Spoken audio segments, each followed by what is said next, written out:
दोस्तों, आप लोगों ने देखा कि भरत तिवारी मामले में जो 13वीं तक उनकी बीत गई।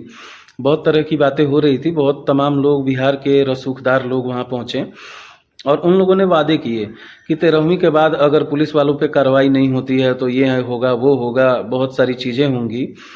तो हुआ ये कि 13वीं बीत जाने के बाद वहाँ पे सम्राट चौधरी जी ने इनाम के रूप में, तोहफे के रूप में जो एसडीपीओ शर्मा जी हैं उनको मद्य निषेध विभाग पटना में जो है पोस्टिंग दे दी और सिपाही और जो दरोगा वगैरह साथ में होंगे उनको भी कहीं ना कहीं कुछ ना कुछ मिल गया होगा।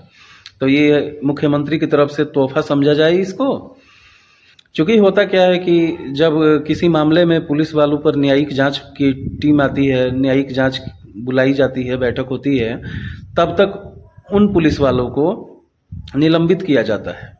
उनके ऊपर चार्जेस जब तक क्लियर नहीं होते हैं उनको नौकरी पे नहीं बुलाया जाता है, सीधे मानने में उनको सस्पेंड कर दिया जाता है। लेकिन यहाँ पे मामला उल्टा है, न्यायिक जांच भी चल रही है, हाई कोर्ट के रिटायर्ड जज को भी भेजा गया वहाँ पे, महापंचायत वहाँ के लोगों ने बैठाई थी कि 13वीं के बाद बहुत सारी चीज़ें होंगी, लेकिन इन सब चीज़ों के बीच में अभी न्यायिक जांच का क्लियरेंस नहीं मिला कि क्या सच है क्या झूठ है।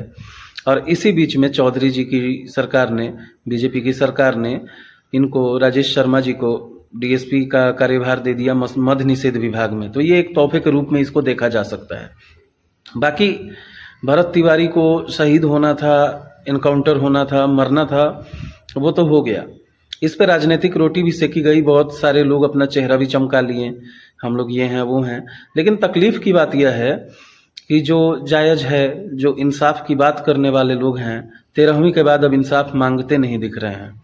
अब वो पता नहीं कहाँ चले गए हैं, कहाँ चली गई उनकी जो अंदर की अंतरात्मा थी, जो इंसाफ के लिए तड़प रही थी, ललायित थी। बहुत सारे लोग मूर्ति बनवाने गए, मंदिर बनवाने गए, तो अब कहाँ हैं वो लोग। अब ये राजेश शर्मा जो कि पटना पहुंच गए हैं, इस पे अब कोई बात क्यों नहीं हो रहा है, इस पे अब कोई बवाल क्यों नहीं हो रहा है, इस पे भी कुछ होना चाहिए। हमारे बिहार सरकार से लोगों के सवाल होने चाहिए, प्रश्न होना चाहिए कि आखिर इस मामले में क्या हो रहा है, क्या रिजल्ट आया, क्या नतीजा आया। लेकिन किसी को कोई लेना देना नहीं है, बातें खत्म हो गई, 13वीं बीत गया, पूड़ी सब्जी खाने गए थे लोग, खा के आ गए लोग, सारी चीज़ें खत्म। अब आगे कुछ नहीं होना है और ऐसे ही हमारे राज्य में, हमारे देश में क्रांतिकारी शहीद होते रहेंगे, लोग अपनी राजनीतिक रोटी सेकते रहेंगे और अंत में होना जाना कुछ नहीं है। सबको अपनी अपनी गद्दी मिल जाएगी, अपना अपना तोहफा इनाम मिल जाएगा, बातें खत्म हो जाएगी।